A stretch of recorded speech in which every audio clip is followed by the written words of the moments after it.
Adik, nak pergi mana ni? Adik nak pergi siapkan assignment dekat pustaka. Dengan siapa?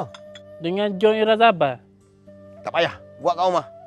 Mana boleh ayah. Sebab adik dah janji dengan John Irazaba nak siapkan assignment ni sama-sama. Tak apa.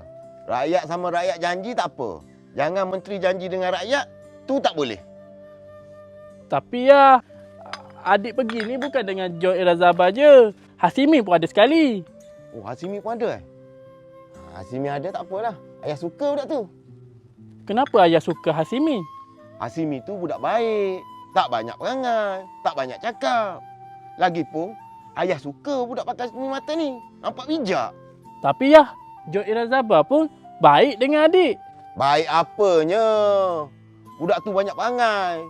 Kalau bersembang, 10 kilometer boleh dengar suara dia. Lagipun, dia yang selalu komen kutuk ayah kat dalam Facebook tu.